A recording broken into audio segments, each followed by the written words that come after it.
Let's go. UW says, so can we talk about the trend of players leaving here lately and playing better elsewhere? It wasn't that long ago when guys left and fell off. What does that say about our coaching? We could make it a what does it say about the coaching, or we could make it them players just playing better in a different situation. It just depends on how you want to view it, man. Depends on how you want to push it. That's the reality of it. And prime example is Kendrick Green. Kendrick Green is playing in a different style of system. They're asking him to do something very different than what he was asked to do here. Is that, oh my God, man, the coaches are terrible. They don't know how to use them? Or is it, man, thank God that Kendrick is in a better scheme that is more suited for him. Robert Spillane. Robert Spillane is making plays out there in Vegas. He made plays here too, though. We also ain't always appreciate him here either, even though he's doing very similar things that he was doing here out in Vegas. I don't think that that's a slight on the coach staff that we had here. I thought Brian Flores did a heck of a job with him. So, like I said, some of these scenarios, I do think it's just the player just being in a better scenario for them individually. But I don't think it's always necessarily like a slight, oh, this coach sucks compared to that coach. I know we want it to be like that because it simplifies it and can give you more venom and stuff, but I don't personally see it like that, honestly. So probably the names he's thinking about is Steven Nelson, Akello, Dotson. You brought up Spillane. No. Anyone else? Those are probably the main ones right so, now. And let's go down the list, right? So when we talk Dotson, did Dotson not play well here? Yeah, I thought he was fine. I wasn't on the trade Dotson train until we brought in Sam Allen, and then we knew it would be a possibility because of how many linemen we had. And rightfully so. We thought that Sayumalu, throughout his tenure in the Sam league, Ayu and Daniels, those were our two guards. But throughout their career thus far, they had shown to be better players. So I don't think that that was anything far-fetched when we look at Kevin Dotson and we're like, yo, you're playing well out there. Also, he even told us right guard is his more natural position. Where is he playing? Right guard. So I think that those kind of things go hand in hand. Akello Witherspoon, I know it's going to be easy to say Akello was playing better. Akello was playing like Akello Witherspoon, man. He got some plays that he going to make where it's like, bro, he jumped some, he almost caught him a pick. And then his time it was like, bro, they didn't ran by that man again. Luckily, they was playing against the Cardinals last week. Shout out to my dog Dobbs, but Dobbs missed a couple of them. But that's a narrative thing that we can run with. And then today, how you feeling like what? Man, we suck over here with our coaches. It's like, no, he's still doing a lot of the similar things there that he was doing here. Who else would you say? Steven Nelson? Steven Nelson's been good. Steven Nelson was a good player. I didn't want to get rid of him. It was just a cap thing. Yeah.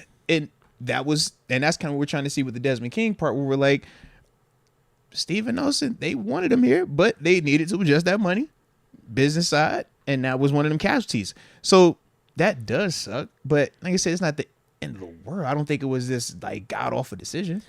And you're right, Spillane, it's just he got a couple picks in prime time, so that highlights it a little more. Spillane didn't do jack shit against us. And he got the picks off of tips. Like, I love Spillane. Like, but he could do that here.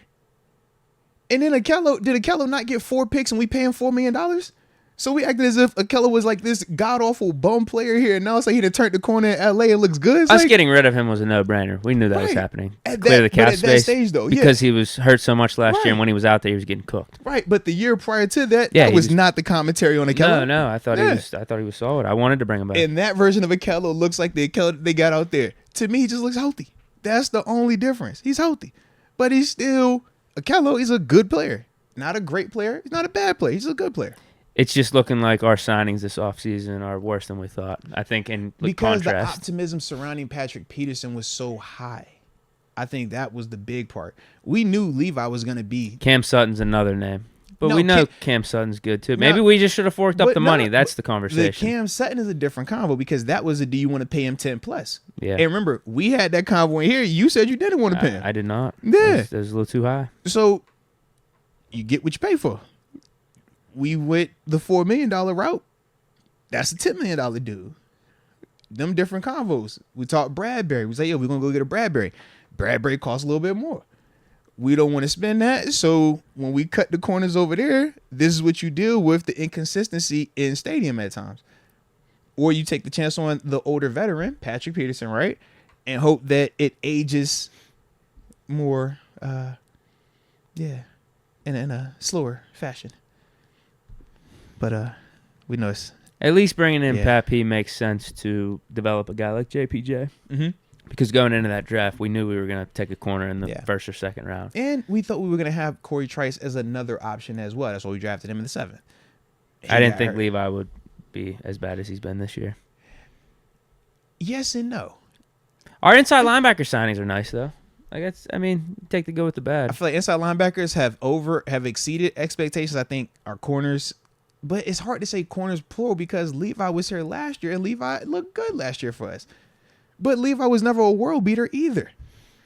We say he got picks and that makes it feel a lot better. The Maybe big Cam difference Sutton this was year really versus worth that last 11. year. I mean, Cam is a dope player. So we talked about Mike Hill was a dope player. I think when they're homegrown, we view them differently. And I think that's part of the issue because we've seen them and you're comfortable and we're familiar with them. So it's like, no, I'm not paying him for 10 for that. I didn't have him for this long. And other people's like, no, he's worth that. He's like that. Hindsight He 2020. has versatility. He can play Cam's- inside, play outside. He's worth that. physical, smart, Whatever you got, attacks that the ball. 10 or 11 million. I'd take that over paying Pat P. That's 7 right now. Yeah.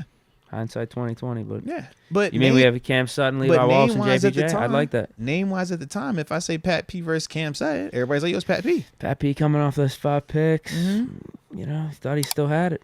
Yeah. Slipping. It'd be like that sometimes.